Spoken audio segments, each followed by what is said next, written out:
தமிழ் சினிமாவில் முன்னணி நடிகர்களில் ஒருவராக அறியப்படுபவர் விஷால். 1989ஆம் ஆண்டு தெலுங்கு திரைப்படத்தில் குழந்தை நட்சத்திரமாக நடிக்க துவங்கிய விஷால், இதைத் தொடர்ந்து 2004ஆம் ஆண்டு இயக்குனர் காந்தி கிருஷ்ணா இயக்கத்தில் வெளியான செல்லமே திரைப்படத்தின் மூலம் ஹீரோவாக மாறினார். துணை இயக்குனராக பணியாற்றி வந்தபோது விஷாலுக்கு ஹீரோவாக நடிக்கும் வாய்ப்பு கிடைத்தது. முதல் படத்தில் இவருடைய நிறத்தின் காரணமாக அதிக விமர்சனங்களுக்கு ஆளானாலும் விஷாலுக்கு முதல் படமே ஹிட் கொடுத்தது. இதைத் தொடர்ந்து இவர் நடித்த சண்டைக்கோழி, திமிரு, சிவப்பதிகாரம், தாமிரபரணி, மலக்கோட்டை, சத்தியம் போன்ற படங்கள் அடுத்தடுத்து வெற்றி பெற்றன. வளர்ந்து வரும் ஹீரோக்கள் பட்டியலில் இருந்து மிக விரைவாகவே முன்னணி ஹீரோவாக மாறினார். பின்னர் அதிரடி கதாபாத்திரங்களை தேர்வு செய்து நடித்து அசத்தி வந்த விஷால், இயக்குனர் பாலா இயக்கத்தில் அவன் இவன் படத்தில் தன்னுடைய தோற்றத்தை மாற்றி நடித்ததும் இவருக்குள் இருக்கும் முழு திறமையை வெளிப்படுத்தும் விதத்தில் அமைந்தது.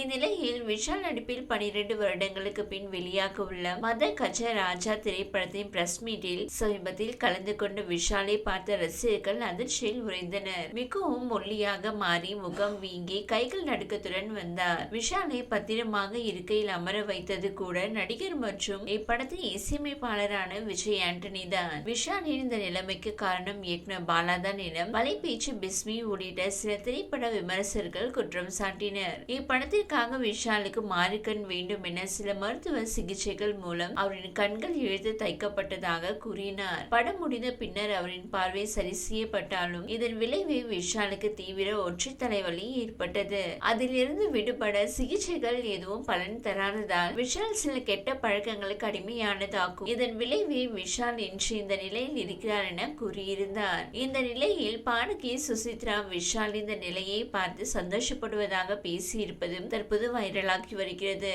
விஷால் தன்னுடைய வீட்டுக்கு ஒயின் பாட்டிலோடு வந்த ஒரு சம்பவத்தை அவர் பகிர்ந்திருக்கிறார். அதன்படி சுசித்ரா கார்த்திக் குமார் உடன் வாழ்ந்து வந்த சமயத்தில் ஒரு நாள் இரவு கார்த்திக் குமார் வீட்டில் இல்லாத நேரத்தில் வீட்டின் கதவை தட்டும் சத்தம் கேட்டு திறந்தாரும் சுசித்ரா. அப்போது வீட்டு வாசலில் விஷால் கையில் ஒயின் பாட்டில் உடன் வந்து நின்று கொண்டிருந்தாராம். அப்போது விஷால் போதையில் இருப்பதை அறிந்த சுசித்ரா அவர் உள்ளே வருவா என்று கேட்டதும் வேண்டாம் என சொல்லிவிட்டாராம். பின்னர் கையில் இருந்த ஒயின் பாட்டிலை கொடுக்க வந்ததாக சொன்னாராம் விஷால். கணவர் இல்லாத நேரத்தில் வீட்டுக்கு வந்து ஒயின் பாட்டில் கொடுத்ததால் வேண்டாம் என சொல்லி மறந்த சுசித்ரா கார்த்திக் குமார் கௌதம் மேனன் அலுவலகத்தில் இருப்பார் என்று சொல்லி அனுப்பி கெட்ட வார்த்தையில் திட்டினாராம். அப்போ விஷால் ஏதாச்சும் சொன்னீங்களா என கேட்டதற்கு இல்லை, ஒரு பூனை அடிக்கடி வந்து தொல்லை கொடுக்குது, நீங்க போங்க என்று சொல்லி கதவை சாத்தி விட்டாராம் சுசித்ரா. இப்படிப்பட்ட விஷால் தற்போது குணமாக வேண்டும் என்று பலர் பிரார்த்தனை செய்கிறார்கள். ஆனால் அவர் கையில் மைக் பிடிக்க முடியாமல் நடுங்கியதை பார்த்து நான் மிகவும் சந்தோஷப்பட்டதாக சுசித்ரா கூறியிருக்கிறார். அவரின் இந்த பேச்சு சர்ச்சையை கிளப்பியுள்ளது.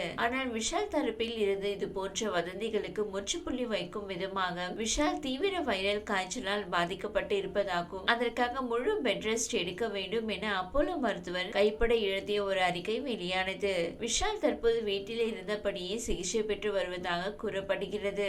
இந்நிலையில் விஷால் மருத்துவமனையில் அனுமதிக்கப்பட்டதாக ஒரு தகவல் பரவிய நிலையில் இதற்கு விஷாலின் மேலாளர் ஹரிகிருஷ்ணன் விளக்கம் கொடுத்துள்ளார். இது குறித்து அவர் கூறுகையில், நடிகர் விஷால் மருத்துவமனையில் அனுமதிக்கப்பட்டுள்ளதாக வெளியாகியுள்ள தகவல் முற்றிலும் வதந்தி. மருத்துவர்களின் ஆலோசனைப்படி அவர் வீட்டில் இருந்து ஓய்வெடுத்து வருகிறார். சமீபத்தில் நடந்த நிகழ்ச்சியில் கூட காய்ச்சல் வந்த காரணத்தால் உடல் நடுக்கம் மற்றும் சற்று சோர்வாக காணப்பட்டார். அவர் பூரண நலமுடன் இருக்கிறார். ஓரிரு நாட்களில் முழுமையாக குணமாக்கி விடுவார் என தெரிவிக்கப்பட்டிருந்தது. மேலும் விஷாலின் ரசிகர்கள் அவர் பூரண குணமடைய வேண்டும் என பல இடங்களில் அர்ச்சனை, பூஜைகள், அன்னதானங்கள் போன்றவற்றை வழங்கி வருகின்றனர் என்பது குறிப்பிடத்தக்கது. இந்த வீடியோ உங்களுக்கு பிடித்திருந்தால் லைக் செய்யுங்க. மேலும் இதுபோல் வீடியோ தொடர்ந்து பார்க்க நம்ம ஒரு சேனலை சப்ஸ்கிரைப் மற்றும் ஃபாலோ செய்யுங்க.